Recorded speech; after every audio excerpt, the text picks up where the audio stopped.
Vamos ler? Atos, capítulo 19, versos 17 e 18. O texto diz: quando isso se tornou conhecido de todos os judeus e gregos que viviam em Éfeso, todos eles foram tomados de temor, e o nome do Senhor Jesus era engrandecido. Muitos dos que creram viam, confessavam e declaravam abertamente suas más obras. Esse fato que a gente acabou de ler agora, nesse momento, deixa sua Bíblia aberta aí, beleza? Esse fato ocorre no início da igreja de Éfeso, no inicinho dela. É uma igreja que recebeu o Espírito Santo, o Espírito se derramou sobre a vida daquelas pessoas. É uma igreja que foi ensinada no verdadeiro Evangelho. Ela viu maravilhas acontecendo com seus próprios olhos que encheram o seu coração de temor e engrandeceram Jesus. A descrição de uma igreja viva. Uma igreja viva. É o título de toda essa série que a gente vai estudar pelos próximos sábados aqui, até o retiro de carnaval. Você já conheceu alguma igreja em algum lugar? Se você já foi, ou já viu pela internet, pelo YouTube, uma igreja que te inspirou no que ela fazia? No dia a dia dela? Você já conheceu uma igreja que para você foi uma inspiração? De repente, nas pregações do pastor daquela igreja, na teologia que aquela igreja abraçava, na organização eclesiástica daquela igreja, no louvor, a forma como aquela galera se comportava. Uma igreja que tenha inspirado o seu coração. Eu já. Para mim, a igreja Hillsong, que fica lá na Austrália, sempre foi uma igreja inspiradora. A forma como eles cultuam, na minha opinião, a forma como eles compõem muitas músicas que são referência para a gente, a forma que eles tentam se comunicar com a cultura atual. Eu sempre achei muito criativa a forma como eles tentam fazer as coisas para Deus. Eu sempre achei muito maneiro a maioria das coisas que eles fazem. Eu lembro que a primeira vez que eu vi um ministério de jovens, muito maneiro, que para mim foi inclusive uma referência, um ministério de jovens cheio, dando certo. Até então eu lembro que a gente era tudo molequinho, lá na sede antiga, a igreja ainda era muito pequenininha, tinham poucos adolescentes, eu era um desses poucos, devia ter uns 15 adolescentes na época, e para mim esse negócio de ministério de jovens não dava certo. Até o dia que eu vi um DVD do ministério desses caras, dessa igreja lá na Austrália, e isso encheu o meu coração. De verdade, me animou pra caramba. Eu falei, cara, dá para ter um ministério de jovens sério, com pessoas que amam Jesus de verdade, com jovens animados e felizes por Deus. Pelo menos eles pareciam aquilo naquele momento. Eu lembro que quando a gente começou o trabalho de jovens aqui na Oceânica, muita coisa que a gente fazia desde o início, tinham mesmo esse grupo de jovens lá deles, como inspiração, como referência, que era o United, o Hillsong United. As músicas, o estilo deles, o layout de palco, a maioria das coisas que a gente podia usar como referência e imitar mesmo, a gente fazia assim. Anos depois, hoje, poxa, é uma alegria a gente saber que muitas igrejas aqui no Brasil olham para a Oceânica também como uma inspiração agora, como uma referência também de coisas que dão certo, coisas que podem ser replicadas, que podem acontecer no dia a dia das suas vidas. Me lembro, cara, de um brother que veio visitar a gente aqui há uns, 15 anos atrás, e ele usou exatamente essa expressão. Ele veio aqui num domingo, e aí depois ele trocou uma ideia comigo e falou, cara, essa igreja está viva, brother. Essa igreja é viva. E isso me marcou até hoje. Agora, se existe uma igreja assim na Bíblia, uma igreja que pode inspirar o nosso coração dessa mesma forma, é a igreja de Éfeso. É essa igreja que a gente vai tentar estudar nesses próximos sábados, nas próximas semanas aqui. A forma como ela começou, tudo pelo que eles passaram depois, as coisas que a gente vai aprender aqui nos próximos sábados, na carta que Paulo escreve para esses irmãos, na carta de Efésios, até no livro de Apocalipse. Essa igreja é lembrada pelo próprio Jesus. Lembra, uma daquelas cartas escritas às 7 igrejas, uma delas é para Éfeso, que é essa mesma igreja aqui, só que agora uma nova geração de cristãos que está recebendo do próprio Jesus, por meio do apóstolo João. A gente tem muita coisa para aprender olhando com atenção para a vida dessa igreja, que viveu um avivamento verdadeiro e depois ela enfrentou muitas coisas. É uma igreja que você vai ver muitas qualidades e alguns defeitos também. Até mesmo recebendo elogios do próprio Jesus, mas também uma exortação, lá no início do primeiro século, em Apocalipse, Nessa série a gente vai estudar essa carta que foi escrita por Paulo para esses irmãos queridos, mas hoje, como eu falei aqui já no início, eu quero fazer uma pregação introdutória para a gente tentar entender onde essa igreja se encontrava, como ela foi plantada, o que fez com que ela vivesse o que ela viveu. A gente vai ver coisas maravilhosas sobre o mover do Espírito mesmo na vida dessa igreja, fazendo dela uma igreja viva, como diz o tema dessa série. Então vamos começar, a gente vai falar sobre o contexto. Éfeso, a cidade de Éfeso. Éfeso era uma cidade da Ásia Menor. Éfeso ficava onde hoje é a Turquia. Éfeso, essa cidade, ficava no sudoeste da Turquia de hoje. Éfeso, nesse tempo, no mundo antigo, no tempo do Novo Testamento, era a maior, a mais rica, a mais importante cidade da Ásia Menor. Ela era chamada de a Feira das Vaidades no mundo antigo. Teve um escritor romano que chamou Éfeso de a luz da Ásia. É como se hoje você falasse que Paris é a cidade-luz. Nessa época, Éfeso era a luz da Ásia. Ela tinha uma população aproximada de 200 mil pessoas. Lá ficava o porto mais importante da Ásia. Todo mundo que viajava para algum lugar da Ásia ou saía da Ásia, encontrava mesmo ali Éfeso como uma entrada obrigatória, praticamente. Mais tarde, muitos mártires cristãos foram capturados ali na Ásia e foram levados para Roma para serem lançados aos leões. Aí um cara chamado Inácio de Antioquia, que foi um dos pais da igreja, rebatizou Éfeso como a porta dos mártires. Eram pessoas que amavam Jesus, amavam o Evangelho e deram a sua vida, morreram pela causa de Cristo. Muitos homens de Deus vieram dessa cidade. Éfeso era o centro do culto a Diana, que era uma divindade conhecida pelas pessoas nesse tempo. Você vai ver, vai pelo menos ler lá em Atos, nesse mesmo capítulo 19, se você ler todo esse capítulo, você vai ver que os cidadãos dessa cidade cultuavam essa divindade. Era um templo gigantesco e era considerado uma das 7 maravilhas do mundo antigo. Nesse templo, a Diana tinha centenas de sacerdotisas que eram como prostitutas sagradas nesse templo. Eu estou falando tudo isso para te dizer que Éfeso era uma cidade totalmente imoral. Era uma cidade idólatra, totalmente distante de Deus e totalmente imoral. Era uma cidade mística, cheia de superstição. E era um dos centros do culto ao imperador também. Nessa época, os imperadores eram vistos como divindades e eram cultuados e adorados pelas pessoas também. Na cidade de Éfeso, a gente vê que imperava o misticismo, a idolatria, a imoralidade e, posteriormente, quando o evangelho chegou e muitos se converteram, a perseguição. E era uma perseguição muito violenta, muito forte e intensa. É nesse contexto, nessa cidade, que Paulo, o apóstolo, vai chegar no finalzinho da sua segunda viagem missionária. Você já leu você já leu o livro de Atos? Quem aqui já leu Atos todo? Maravilha. Você leu Atos, você deve se lembrar que Paulo faz algumas viagens missionárias. Ele vai pelas igrejas e, num determinado momento, na segunda viagem, ele estava pensando em fortalecer as igrejas que já existiam. Mas aí o Espírito Santo muda todo o plano dele, e aí ele vai para Macedônia, lembram disso? Nessa viagem, nessa segunda viagem, essa viagem que Paulo encontra Timóteo, leva Timóteo junto, depois ele passa por Troade, Deus muda o trajeto, leva ele para Macedônia e toda a sua equipe, aí que vai surgir a igreja de Filipos, aí nessa viagem que vai surgir a igreja de Tessalônica, depois Paulo passa por Bereia, passa por Atenas, chega em Corinto. Nessa segunda viagem, Paulo chega em Corinto e lá ele conhece um judeu chamado Áquila. Áquila era um judeu que ficou conhecido no Novo Testamento, casado com Priscila. Eles se tornaram um casal muito amigo e amado de Paulo. Paulo vai ficar em Corinto com esses caras 1 ano e meio. Depois de ficar 1 ano e meio, de ficar um tempo ali ensinando esses irmãos, ele vai partir então, vai seguir viagem. E aí vem o texto que a gente lê lá no capítulo 18 de Atos, eu quero ler com você, 18, vai um pouquinho atrás na sua Bíblia, a partir do verso 19. Diz que, lembra, Paulo sai de Corinto com esses irmãos, chegaram a Éfeso, onde Paulo deixou Priscila e Áquila. Ele, porém, Paulo, entrando na sinagoga, começou a debater com os judeus.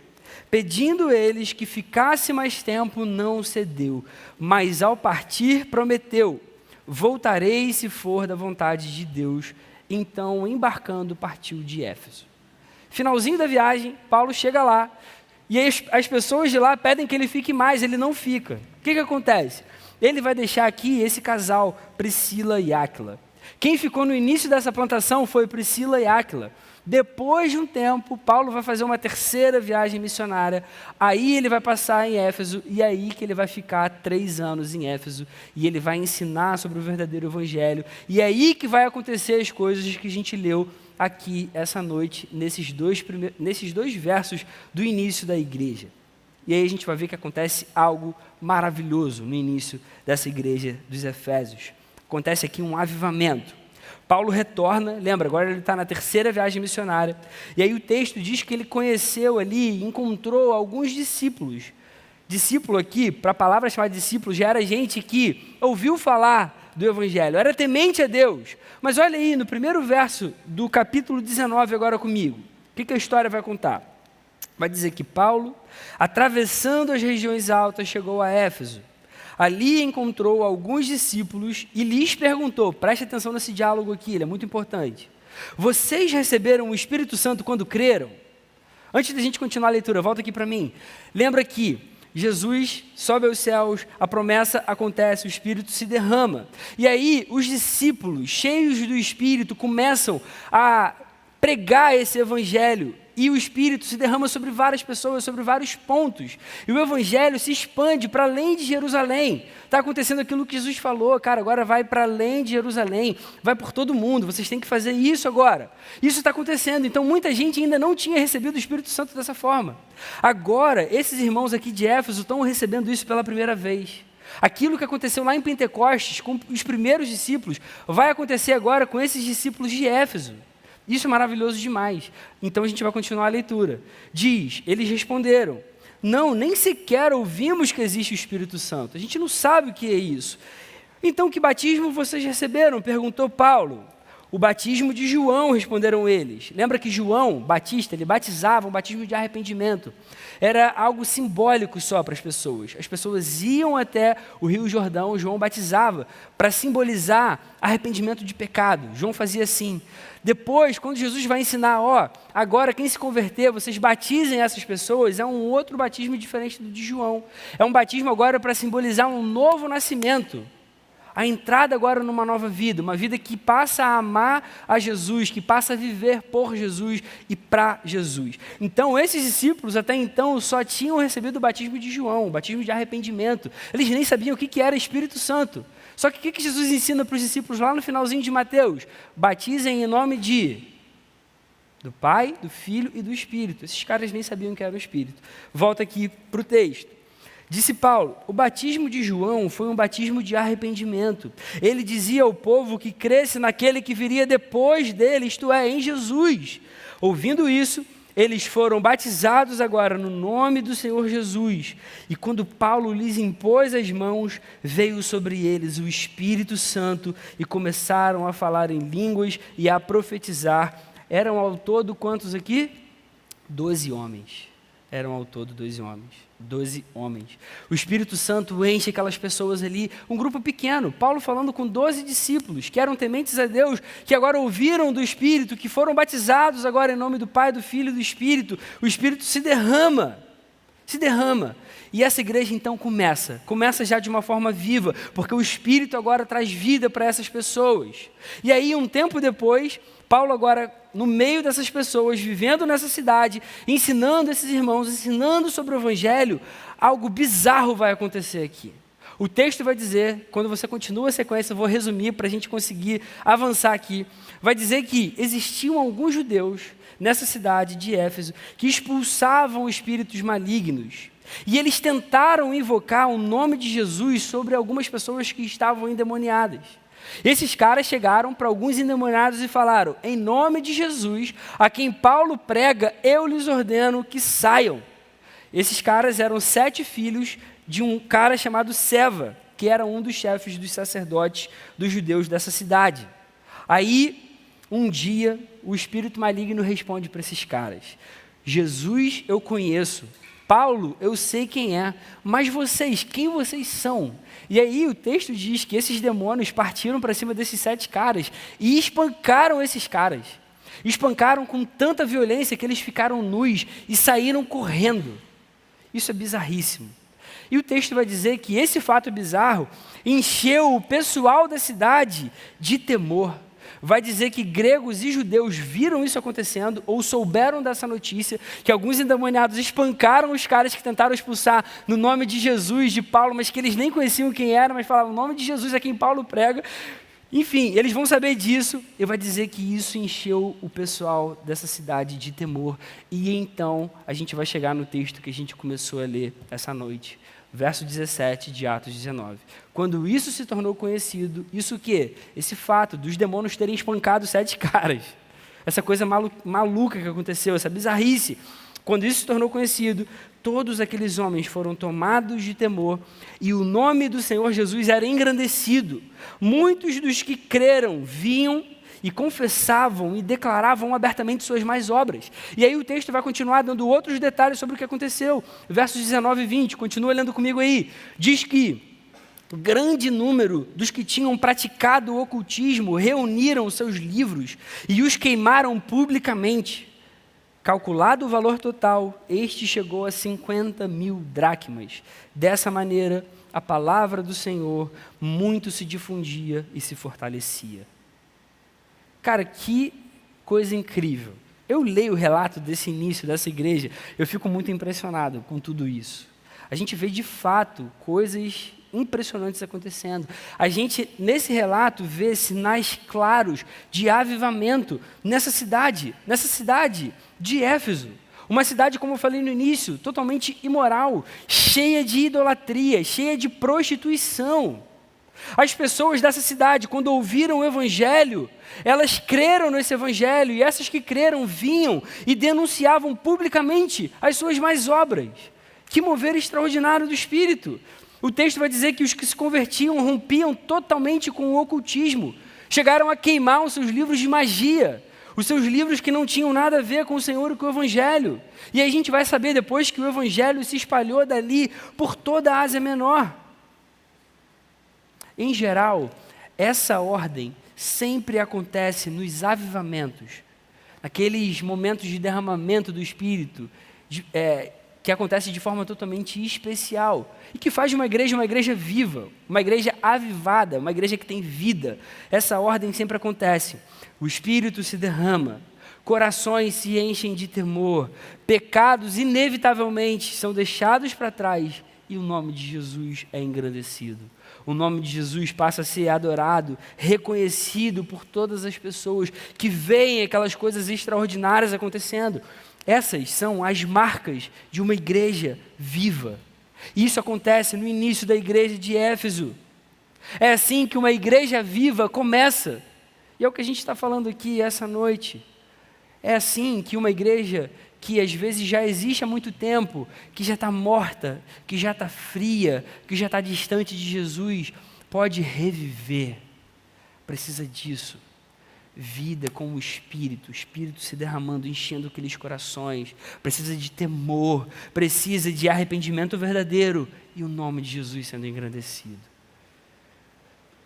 É por isso que Paulo depois vai escrever para esses irmãos na carta aos Efésios, que ele se alegra com a firmeza desses irmãos no Evangelho. Porque o que aconteceu com eles no início foi muito forte mesmo, foi muito intenso. Depois esses irmãos permaneceram firmes.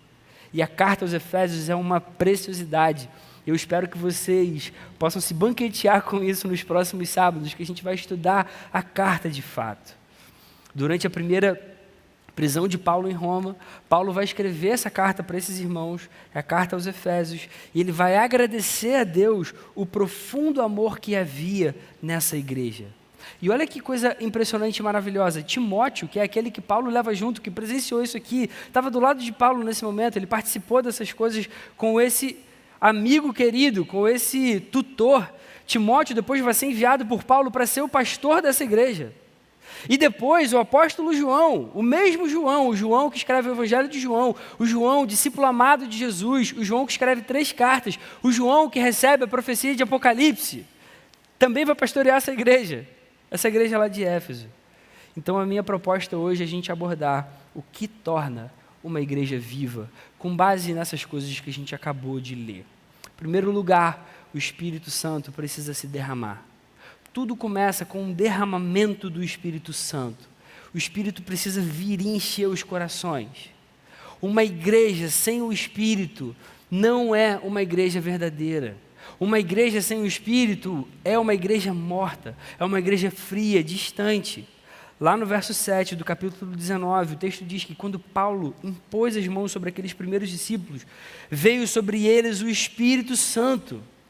Tudo começou aí. A primeira coisa relevante que acontece é que aqueles discípulos em Éfeso recebem o Espírito Santo. Tudo começa aí, tudo precisa começar dessa forma. Sem Espírito não existe vida. É o Espírito Santo quem regenera o coração morto, que faz um coração que não conhece as coisas de Deus se apaixonar por Deus. É o Espírito Santo que faz com que o coração se torne vivo novamente. É o Espírito Santo que vivifica.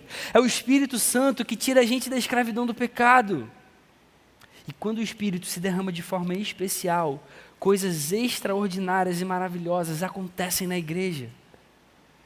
A relação entre a pessoa do Espírito e os avivamentos é direta. É uma relação que é necessária. Sem Espírito Santo não existe avivamento. Sem Espírito Santo não existe vida. Assim como uma pessoa só consegue se converter quando o Espírito regenera o seu coração, uma igreja só consegue ser viva se o Espírito Santo estiver no meio dela. O derramamento do Espírito Santo marcou o início de toda a igreja e foi o cumprimento das profecias do Antigo Testamento. A gente vai ver isso se cumprindo lá em Atos capítulo 2, a primeira vez que o Espírito se derrama, naquele evento lá de Pentecostes. O Espírito é quem dá início à edificação da igreja de Cristo. Se o Espírito Santo não iniciar essa obra, não existe igreja viva. Eu vou além, se o Espírito Santo não se derramar, não encher os nossos corações, não existe igreja.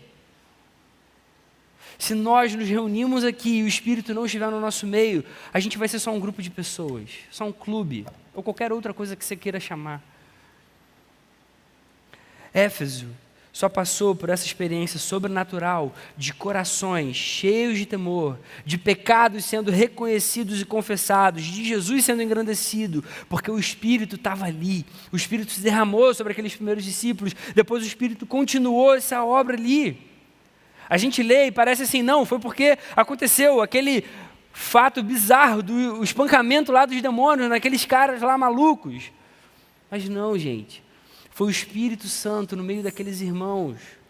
Ele usou esse episódio, sim, e trouxe isso para a sua glória. Fez com que isso enchesse o coração daqueles irmãos de temor. Primeira coisa, o Espírito precisa se derramar. O Espírito precisa encher. O Espírito precisa trazer vida. Só Ele pode fazer essa obra. Só Ele pode fazer isso no nosso meio. Segunda coisa que torna uma igreja viva: corações se enchem de temor. O verso 17 diz que quando isso se tornou conhecido de todos os judeus e gregos que viviam em Éfeso, todos eles foram tomados de temor. Temor. Quando aquele fato bizarro lá dos demônios terem espancado os filhos de Seva acontece, as pessoas olham para aquilo e elas são tomadas de temor. Temor é uma atitude de reverência diante de Deus. Temer a Deus significa ter reverência por Deus. É uma percepção da seriedade e da certeza do mundo espiritual. É quando você começa a perceber, caramba, essas coisas acontecem mesmo. Temor é o reconhecimento de uma forma mais profunda, mais intensa, do poder de Jesus no meio das pessoas, da presença manifesta do Espírito. É o entendimento de que existem sim criaturas demoníacas que são inimigas de Deus, que são inimigas da igreja, que são inimigas de Cristo.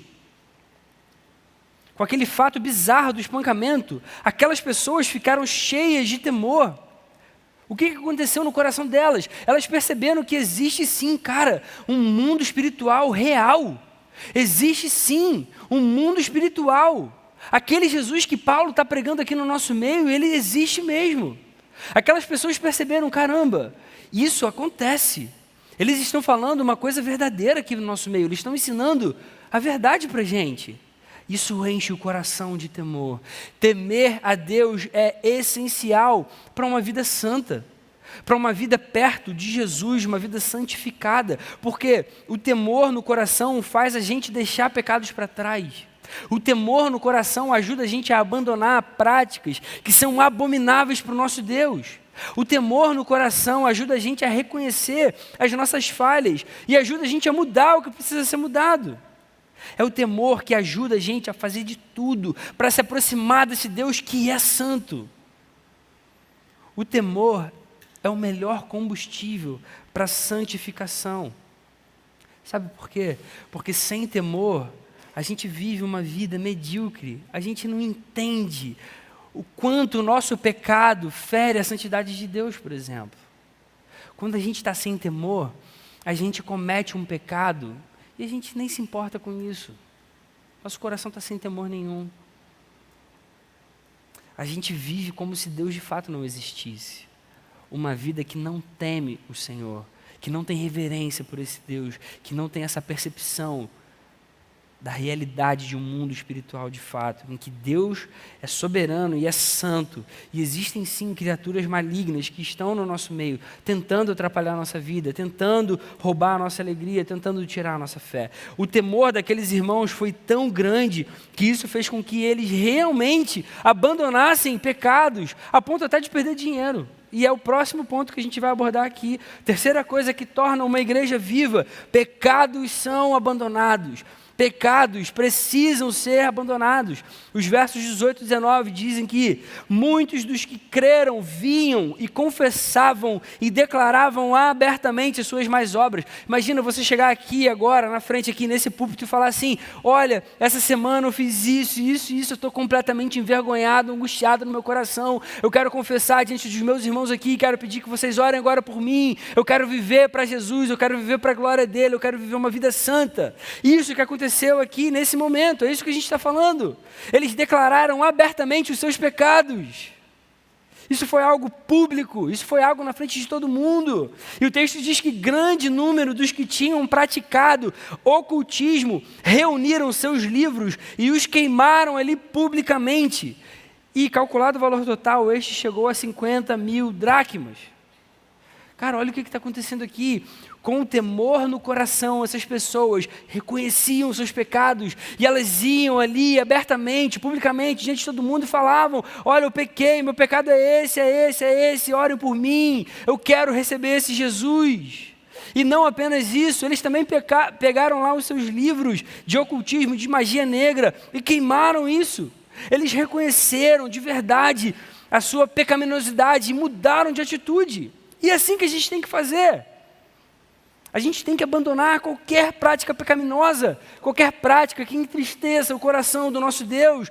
A gente precisa jogar fora, jogar no lixo, queimar, destruir tudo aquilo que Deus odeia. Eu vou falar uma coisa para você, tem muita gente que não age assim não. Uma vez eu conheci uma pessoa, eu estou rindo, mas é rindo de tristeza.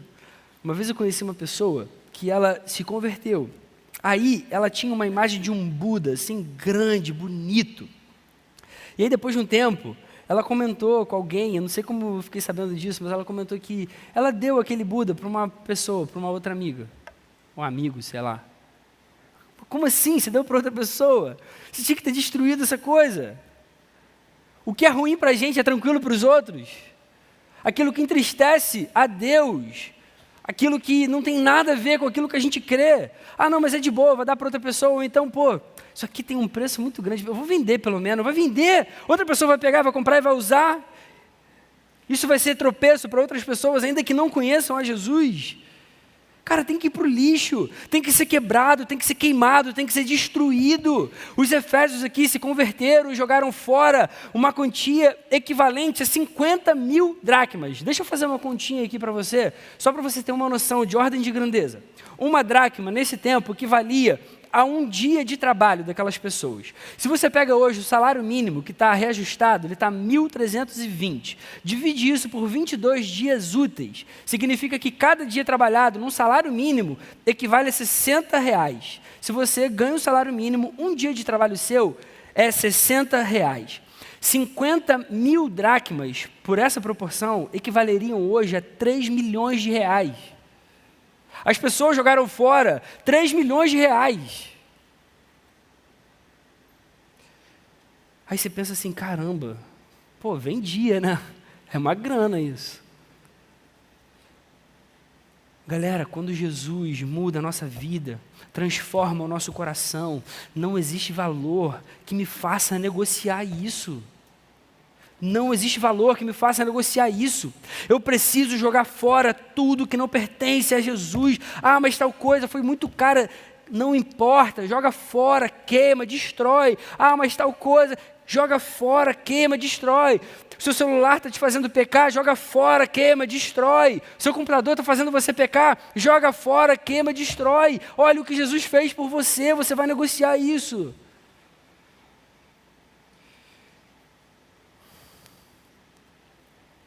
Pecados precisam ser abandonados, precisam ser reconhecidos e confessados diante de Deus, ainda que isso custe algum valor, ainda que isso seja caro. Porque quando eu entendo de fato o que é o meu pecado diante do meu Deus, e eu começo a comparar o que Jesus fez por mim, galera, Jesus morreu numa cruz e pagou um preço que é impagável, eu nunca conseguiria descrever para vocês aqui, nem fazer uma conta assim, dessas, como se fosse uma analogia para dizer o tamanho do que Ele fez por nós, o valor do que Ele fez por cada um de nós, naquela cruz. Quando eu entendo isso, eu penso, cara, que valor eu posso dar em troca? Toda a minha vida é pouca ainda, todo o meu coração, toda a minha alma para Ele. E por fim, quarta coisa que faz uma igreja viva, o nome de Jesus é engrandecido. O nome de Jesus é engrandecido. Verso 17 diz que o nome do Senhor Jesus era engrandecido. Essas coisas aconteciam, os pecados eram confessados, a galera reuniu lá os livros de magia negra, de ocultismo, colocaram lá no meio, queimaram aquilo, e o nome de Jesus era engrandecido. Essa igreja passou por um mover incrível, o que eles viveram, o início dessa igreja, isso que a gente está falando até agora aqui, nessa cidade que a gente comentou, cheia de imoralidade, cheia de superstição, cheia de idolatria. O Evangelho tem poder para transformar corações, mesmo nesse tipo de meio. Paulo depois vai escrever uma carta diretamente para eles. Carta aos Efésios, é a carta que a gente vai estudar nos próximos sábados aqui, e essa é uma das cartas mais importantes do Novo Testamento. Depois essa igreja, como eu já falei para vocês, foi pastoreada por Timóteo, pupilo de Paulo, que aprendeu do próprio Paulo. Quando Paulo vai escrever aquela carta a Timóteo, Timóteo já estava pastoreando Éfeso. João, o apóstolo João, que andou com Jesus, foi considerado um amigo pessoal mais próximo de Jesus, pastoreou também essa igreja. Mas olha que coisa impressionante. O tempo passou, muitos anos se passaram, aproximadamente 40 anos se passam desse acontecimento que a gente está falando aqui essa noite toda, 40 anos, aí o próprio Jesus vai escrever uma carta para eles. Você já leu o Apocalipse?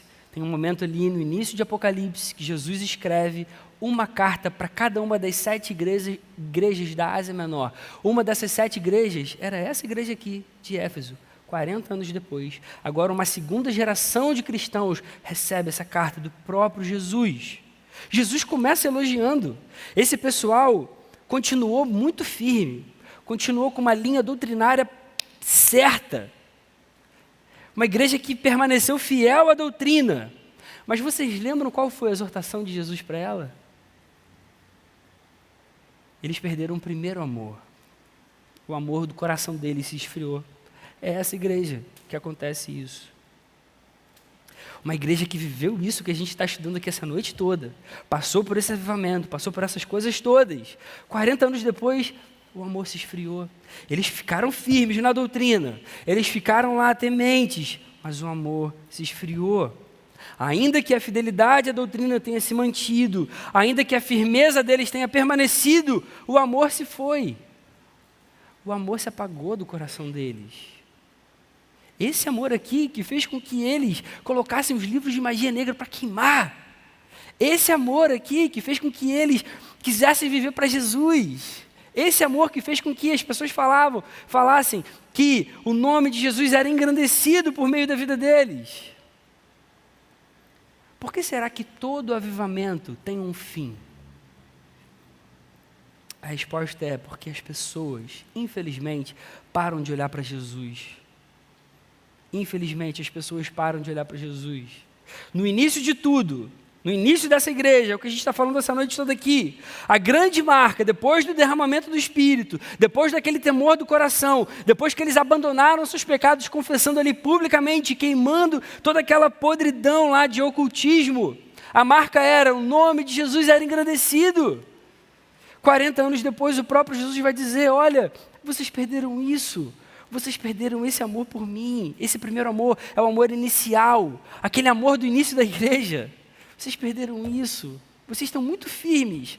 Uma doutrina perfeita. As pregações deviam ser maravilhosas. Cara, Timóteo falando, ensinando para os caras diretamente. João ensinando. João ouviu Jesus ensinar as coisas que a gente lê hoje. Ele ficou à frente dessa igreja. Mas eles perderam esse amor. É como se Jesus estivesse falando, olha, vocês me engrandeciam com a atitude de vocês, mas agora, essa alegria, esse desejo pela minha presença se foi. Ficou só uma doutrina fria, ficou só uma firmeza vazia, sem amor. Isso precisa ensinar para a gente sobre o cuidado que nós devemos guardar sobre o nosso coração. A gente não pode nunca parar de olhar para Jesus. Nunca, nunca, nunca, nunca. A gente não pode nunca parar de querer agradar o coração dele. A gente não pode nunca parar de desejar a sua presença entre nós. A gente não pode nunca parar de se curvar diante do senhorio dele e da sua palavra.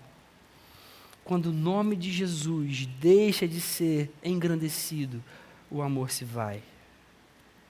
Isso, infelizmente, aconteceu depois com essa igreja. Uma igreja só é viva quando o Espírito se derrama, quando essas pessoas passam a ter temor nos seus corações, quando pecados são abandonados e quando Jesus é engrandecido. Se Jesus deixa de ser engrandecido, essa igreja perde o primeiro amor. Quais são as aplicações, então, para a nossa vida, diante de coisas tão maravilhosas que a gente pode aprender olhando para a vida dessa igreja? Em primeiro lugar, espero que isso faça diferença na nossa vida, pelo menos por esses próximos sábados. Nós precisamos nos entregar ao Espírito Santo. Como eu falei, tudo começa com o derramamento do Espírito. Tudo começa com o Espírito enchendo o coração, vivificando. Na própria carta aos Efésios, que a gente vai estudar aqui nos próximos sábados, o apóstolo Paulo vai falar sobre isso com esses mesmos irmãos que viveram essa experiência. Efésios, capítulo 5, versos 18 ao 20. O apóstolo escreve, não se embriaguem com o vinho que leva à libertinagem, mas deixem-se encher pelo Espírito, falando entre si com salmos, hinos e cânticos espirituais, cantando e louvando de coração ao Senhor, dando graças constantemente a Deus Pai por todas as coisas, em nome de nosso Senhor Jesus Cristo. Na carta que essa igreja vai receber do apóstolo Paulo, que iniciou esse mover, que foi usado por Deus para iniciar todas essas coisas lá, ele vai ensinar os seus irmãos a agirem assim. Mas a igreja não começou com o derramamento do Espírito Santo? A gente não falou sobre isso essa noite? E agora o apóstolo vai dizer, encham-se com o Espírito. Ele está escrevendo alguns anos depois desse início aqui. Pô, mas então a gente tem que se encher de novo? Tem, a gente tem que se encher de novo. Mas a gente não recebeu lá atrás, recebeu, mas a gente tem que receber hoje de novo? Tem. Tem que receber amanhã? Tem, de novo. Ano que vem, tem que receber? Tem. A gente tem que se encher do Espírito sempre. Sabe por quê? Porque a gente constantemente se esvazia. E se a gente se esvazia e não faz nada e não se enche, o amor se vai. A gente perde aquele amor inicial. E a gente não pode perder esse amor inicial. A gente precisa se encher constantemente do Espírito. A entrega do nosso coração ao Espírito é algo que tem que ser feito diariamente, o tempo inteiro. Mas como que eu me encho então? A Bíblia já está falando entre si, com salmos, hinos e cânticos espirituais. Pô, para eu saber os salmos, eu tenho que ler a Bíblia. Então a gente tem que ler a Bíblia, a gente tem que estar por dentro das coisas de Deus mesmo. A gente tem que louvar, cantar. Toda vez que a gente canta aqui, a gente se enche do Espírito. Toda vez que a gente vive de acordo com a palavra, a gente se enche do Espírito. palavra dá para a gente vários caminhos de como a gente pode se encher do Espírito, é assim que a gente faz. A gente não pode deixar de ler nenhum dia sequer. Aí já trazendo para mais aplicação prática, a gente acabou de falar, a gente iniciou uma leitura bíblica. Isso aqui vai te ajudar a se encher do Espírito diariamente. Diariamente a gente precisa disso como alimento. Não é só uma questão de religião, entenda isso. Não é só uma obrigação que eu e você temos, é uma questão de vida.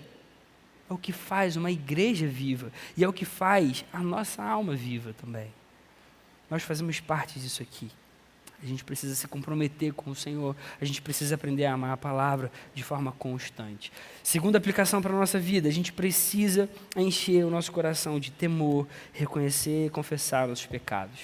A gente precisa de temor e a gente precisa reconhecer e confessar cada pecado que a gente tem aqui dentro. Como a gente já falou aqui anteriormente, temer a Deus é ter reverência por Ele. Quando aconteceu aquele fato bizarro, aquelas pessoas lá na cidade de Éfeso ficaram cheias de temor. O que aconteceu com eles? Eles tiveram uma percepção da seriedade do mundo espiritual. Caramba, um monte de demônios saiu para cima daqueles caras e espancaram aqueles caras. Isso encheu o coração deles de temor. Todos ali reconheceram o poder de Jesus. Todos reconheceram a presença manifesta do Espírito. Todos entenderam que existem sim criaturas demoníacas que são inimigas de Deus, mas todos perceberam também que existe um Deus que tem muito mais poder do que essas criaturas demoníacas. Temor, o coração dessas pessoas se encheu de temor. Essas mesmas percepções precisam tomar o nosso coração também. A gente precisa ter isso aqui na nossa vida. É impossível a gente ter uma noção do mundo espiritual e a gente permanecer sem temor. É impossível. Se os seus olhos fossem abertos agora e você visse anjos e demônios nesse lugar, você ia se encher de temor, eu te garanto isso. E a palavra me garante que isso é uma realidade. E é impossível, então, a gente ter uma noção desse mundo espiritual, a gente saber que isso acontece e a gente não ter noção da nossa própria fraqueza e do nosso próprio pecado. Se a gente também agora pudesse olhar para o nosso Deus que é completamente santo e grandioso, a gente no mesmo instante ia cair de joelhos, como todas as pessoas que já tiveram experiências assim com Deus, e a gente lê na palavra, elas se ajoelharam, não conseguiram nem olhar para aquilo, falando: Senhor, quem sou eu diante de você, de um Deus tão santo, tão grandioso, tão puro, quem sou eu? Eu sou alguém de lábios impuros, eu sou alguém de coração impuro, Senhor, eu não quero morrer, se eu olhar para você agora eu vou morrer. É isso que aconteceria.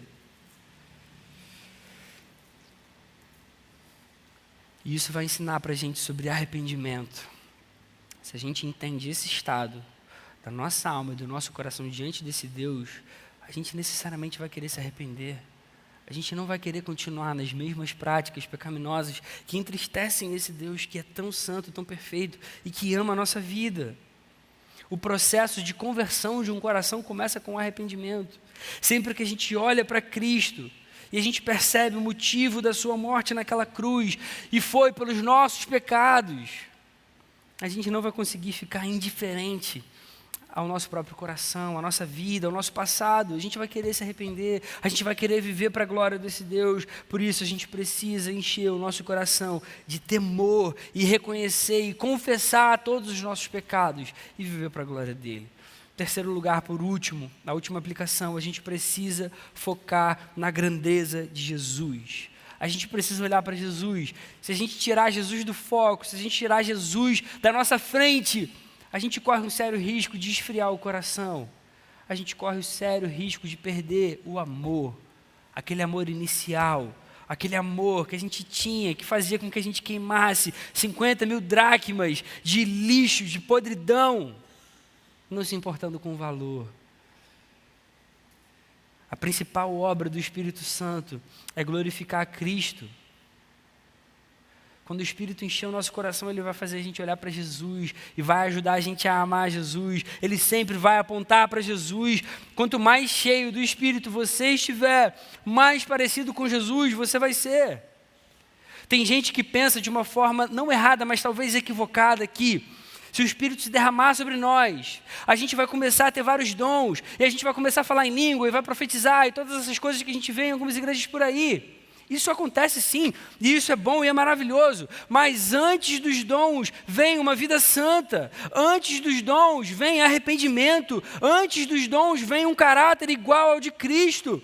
Quando o Espírito encheu o seu coração, necessariamente você vai amar muito mais Jesus, você vai amar muito mais o reino de Jesus, você vai amar muito mais a glória de Jesus. Os dons só servirão para aumentar ainda mais a grandeza de Jesus. Lembra do que a gente acabou de ver? A igreja de Éfeso começou com um avivamento maravilhoso, o Espírito se derramou, aqueles irmãos falaram em línguas, aqueles irmãos viveram coisas maravilhosas, uma vida cheia do Espírito. O tempo passou, eles perderam esse amor, o amor se esfriou do coração deles. Isso acontece quando a gente começa a focar em coisas que estão fora de Jesus. Eles pararam de olhar para Jesus. A gente pode aqui focar na qualidade do ensino, a gente pode focar na qualidade da música, a gente pode focar na qualidade das células, a gente pode focar na qualidade dos eventos, dos retiros, dos cultos. Se isso fizer o nosso olhar se desviar de Jesus, a gente vai correr um sério risco de perder o amor inicial, e isso entristece o coração do nosso Deus.